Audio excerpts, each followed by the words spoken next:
to their concern and demands. Certain economic reforms were initiated based on the meetings held with those merchants who had already... All right, you're watching Al Jazeera. We apologise for interrupting your programming. We're going live now to a meeting, with the Iranian Minister of Foreign Affairs, Abbas Araghchi. He's addressing foreign diplomats in Tehran about the protests that have been going on for 3 weeks now. Protesters taking to the streets. Let's have a listen at what he has to say. Listened to their demands. At that point, demonstrations were played down, and as the government started to listen to those protesters. In return, the government also started to respond to their demands. On the third day, the 30th of December, these demonstrations were almost absent. However, with the 1st of January, protests reignited, yet in a different fashion. I would like to make clear that these protests went through a number of phases. First, it was calm and peaceful. Then it started to reignite in a different fashion as new individuals infiltrated these protests and they turned violent.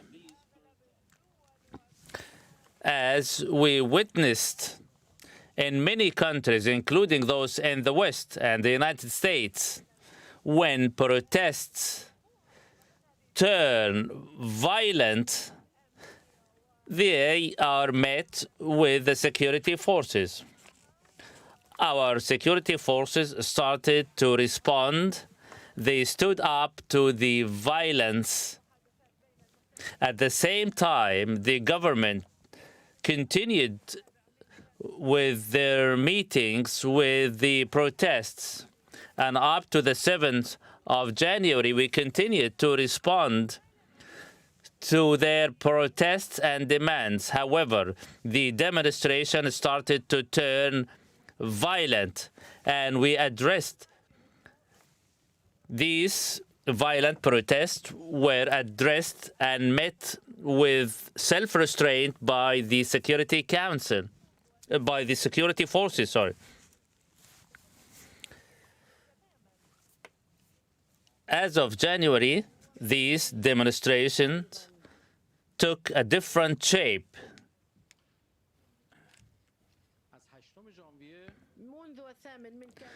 As of the 8th of January, up to the 10th of January, we witnessed that terrorist operatives and terrorist groups started to infiltrate these demonstrations. We have also witnessed firearms as some protesters were armed. It was clear there was an agenda in order to take these peaceful demonstrations into a different direction, to turn these demonstrations violent, if not bloody. As a result, bloodshed started. Armed operatives were seen among the protesters. Those armed operatives started to fire on security personnel. And above all, they are not firing on the security personnel, but they are also firing arms on civil protesters. The aim was to raise the number of fatalities among demonstrators. Their goal was clear, and this goal is to increase the number of victims. Why? Simply for the reason that the American president stated that in case the number of victims, in case of the number of dead, is high, we will intervene. And this is a flagrant intervention by outside forces into the affairs of a sovereign country. It was a clear statement made by Trump that I will intervene in case violence erupts. That's why the demonstrations turned violent, bloody, simply to give an excuse to the American president to intervene. We have recorded audio messages received by those terrorist operatives, giving them orders to fire on protesters, to fire on the security and police personnel, to fire on peaceful civilians, to fire on anyone coming their way, women, men, young or old. Their goal is to kill the highest possible number. As a result, many were killed in these violent demonstrations. And a living proof to this is that many of those killed, they received gunshots from behind. As a result, the demonstrations turned violent as a result of these terrorist demeanors by ISIS operatives. They even adopted awful practices. They cut the throat of some security personnel. They burned others alive. These are ISIS practices. At the same time, they started to wreak destruction in public and private property, targeting government institutions, police stations, even residential homes and commercial shops. They also continued to threaten the owners of these commercial shops. In one of the marketplaces or one of the cities, they set fire on 200 commercial shops. They also targeted ambulances. 180 ambulance vehicles were targeted and destroyed over 3 days only. Public transportation buses were also targeted. And above all, they strangely targeted mosques. And this is really surprising. No Iranian could dare to set fire on a place of worship. 350 mosques were set fire on. Even the injured, these operatives ended their lives. On one occasion, 11 injured were on their way to the hospital, yet they were fired upon. They received live gunshot.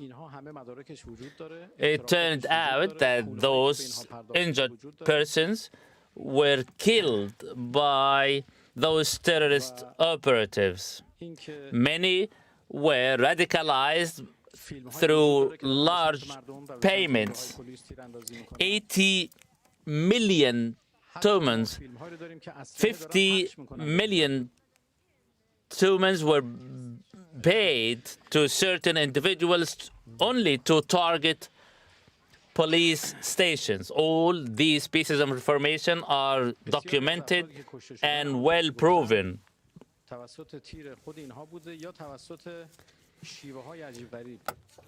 All their acts and all their practices were documented and proven. We have photographs showing those operatives handing out firearms among the protesters.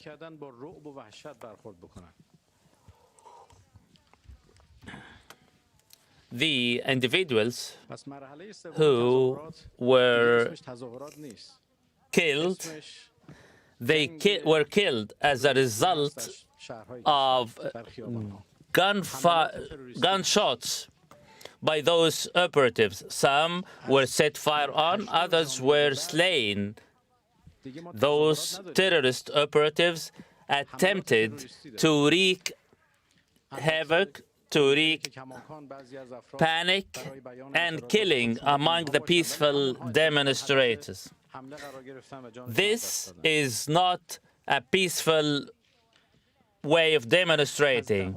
It is nothing but terrorist attacks among the civilians, starting from the 8th of January. At that point, it turned from peaceful demonstrations into terrorist acts. Even peaceful demonstrators who were among them, they themselves were either killed or injured.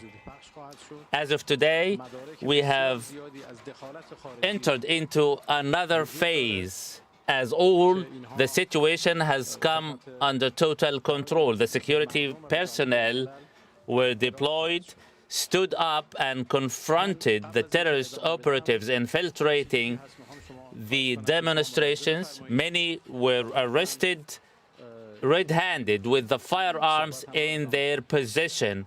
And soon we will broadcast their confessions.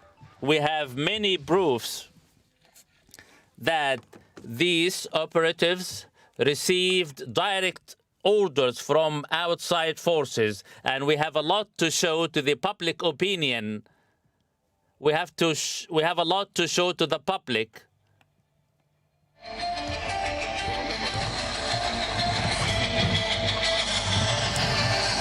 All right, you're watching Al Jazeera. These are live pictures. We've just been watching a live speech, rather, from the foreign minister of Iran, Abbas Araghchi. He's been addressing diplomats about the civil unrest that's been unfolding in Iran, mostly in Tehran, but across the country for a number of weeks. Nearly just going on 3 weeks now. The protests, he said, started out okay, but quickly turned into violence. He said security forces were not involved initially, but then turned to violence, and that forced the security forces to be involved.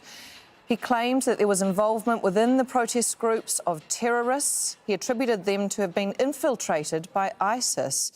He called the armed protests and said that there was clearly an agenda, and that involved them firing on security forces and committing what he described as very violent acts on those security forces. What you're seeing now are some pictures that the government is showing. They claim these pictures are violence within the protests, and the people that they attribute that violence to, that they claim, or they are using the words terrorists and saying that they have infiltrated these protests. That the only reason that these protests have turned so violent is because of a small number of people within these groups who are armed and have been carrying out violent acts, not just on security forces, but on the fellow protesters as well. We know the government has, in recent weeks, promised to dialogue with the protesters, but also threatened the death penalty for those who set government buildings alight and take part in violence. We're going to go now live to Tehran, to our correspondent, Tohid, who joins us. This was an extraordinary speech by the foreign minister to give to diplomats. It was really more than we have seen in terms of detail about the government's perspective in the last 3 weeks. Well, actually, what comes from Iranian Foreign Minister Abbas Araghchi is the part of the same rhetoric that we have been hearing from different Iranian political figures, including the supreme leader, the president, as well as the speaker of the parliament. Basically, there are three components that we have to keep in mind when it comes to this particular discourse. First, Iranian officials are trying to say that they recognize the right of people to take part in peaceful protests, basically because of the economic difficulties that they are facing. The Supreme Leader and the President came out to recognize the legitimate right of people to take part in peaceful protests. Meanwhile, there is this possibility, and we have been witnessing that specifically from Thursday night onward, about the further escalation. And in many cases, we have been witnessing the unrest flaring up into violence, leaving fatalities, injuries, and actually arrests. But when it comes to the security forces, the latest reports say that over 100 security forces were killed across the country following the latest developments. Also, when it comes to the protesters, or what the state calls it, rioters, we have been witnessing fatalities, even though when it comes to numbers, there is no statistics that could be independently confirmed in that regard. And there is a third component which makes the situation even further complicated. And of course, when it comes to the statements that we heard from the foreign minister, as well as the other statements that we have been hearing over the past few days, we can see that they are worried about rising security concerns related to foreign intervention, and that has got two aspects. First, now we've got reports about at least 3 Mossad agents being arrested, one of them a foreign citizen, the other 2 remains to be seen.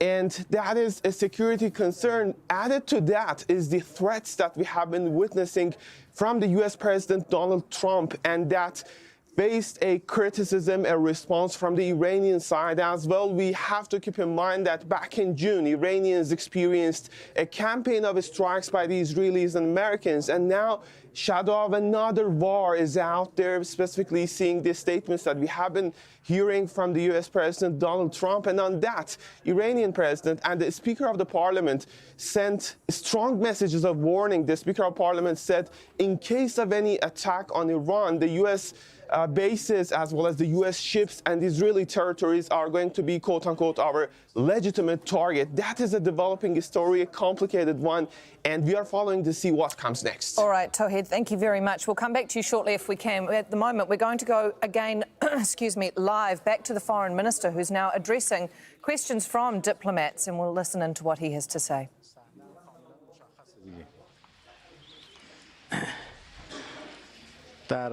Shown, there is a very clear scene. An American officer assaulting a mother to 3 children. She was there in her own car. This officer, shot her down. Mr. Trump says that the officer was defending himself. The video clip is self-explanatory. In Iran, the police and security personnel were fired upon. Some were killed and fallen. They fell in the line of duty. However, these allegations are really odd. Since the incident of killing of this woman, the U.S. administrations issued a statement saying that if any police personnel is assaulted, a foreign officer agent, if he is assaulted,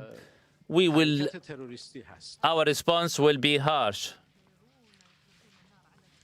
Here, the demonstrators are firing upon the police and security personnel, and yet described as peaceful demonstrators. We have living proof that the U.S. and Israel have a big hand in these terrorist acts.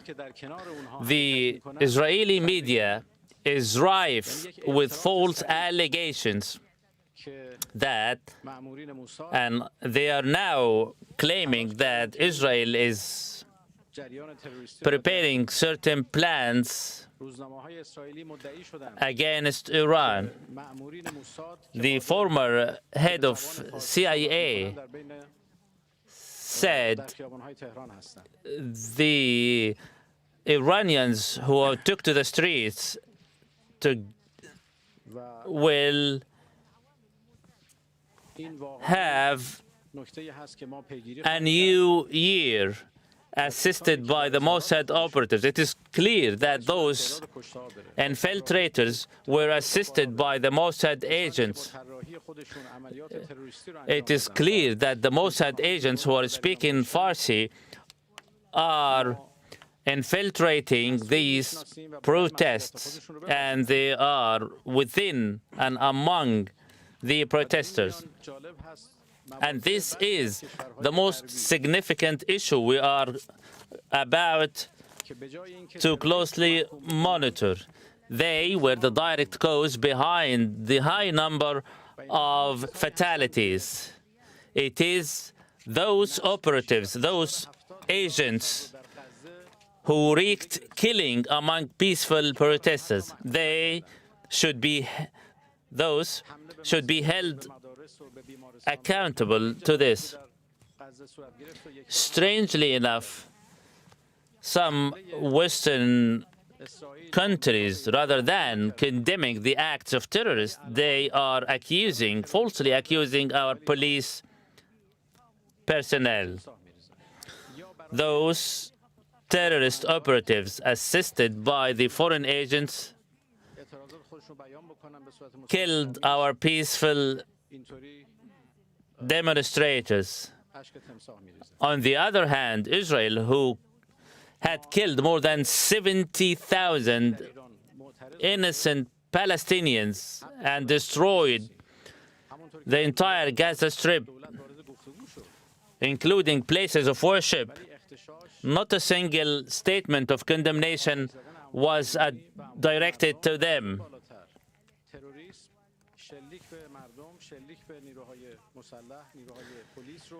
Now they are shedding false tears on our fallen victims.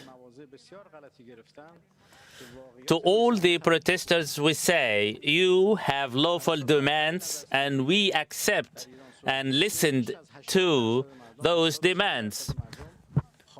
On the early days of demonstrations, the government listened and responded to your demands, yet these demonstrations turned violent, and armed protesters, armed terrorists, armed operatives started to fire upon civilians, set fire on residential and commercial shops, assaulting and destroying public and private property. All are closely monitoring what's unfolding on the street. And now we are all aware that these demonstrations were stoked and fueled by outside forces, 70% of them. However, 30% of them are peaceful with lawful demands. Through the legal channels, courts and the judiciary, we will continue to follow up with the developments, and we will hold all those involved in the killing of innocent civilians accountable. We will hunt down those inside Iran who were behind these terrorist acts. We will also strongly demand all those behind these terrorist operations, which claimed the lives of hundreds.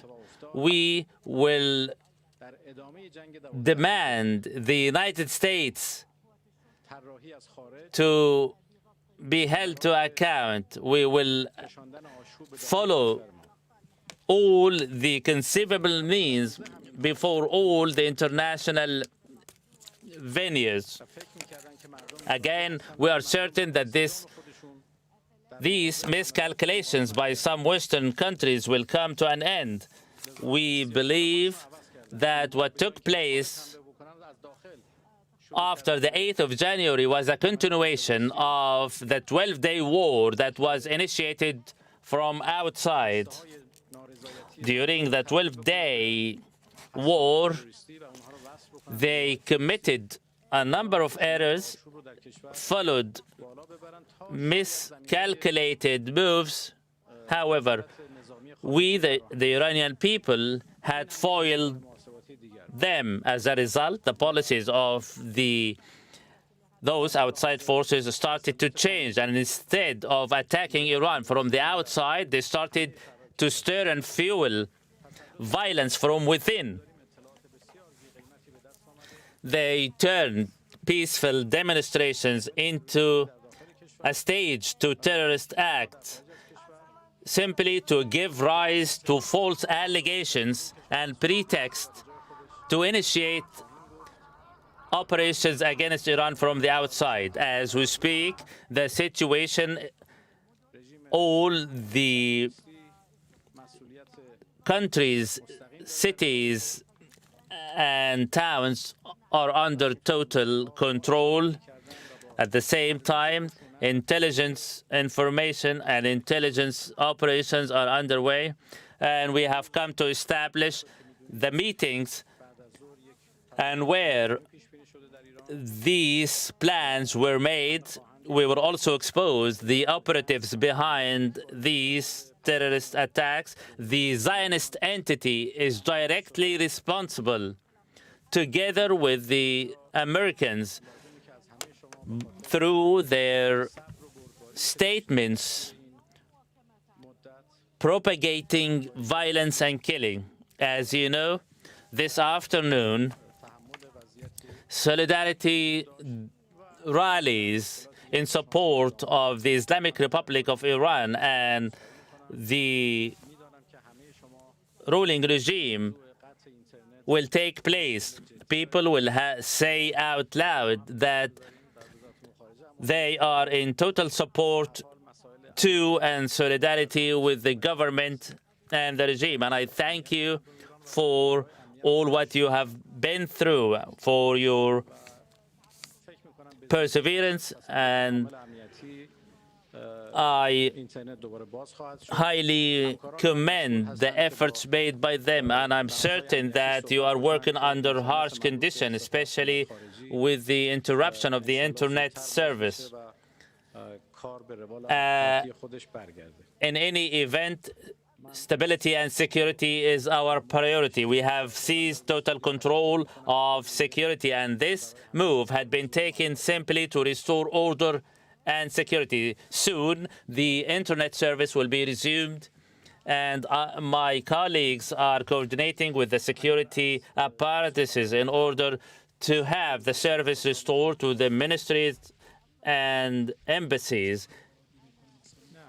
Again, I thank you for your patience, perseverance, and above all, for listening to me. I wish you all the best. All right, you've been watching a speech by the Foreign Minister of Iran, Abbas Araghchi. He's been addressing diplomats and some concerns about the government's response to what is entering the third week of civil protests in the country around mostly the economic situation, but these protests have grown. We're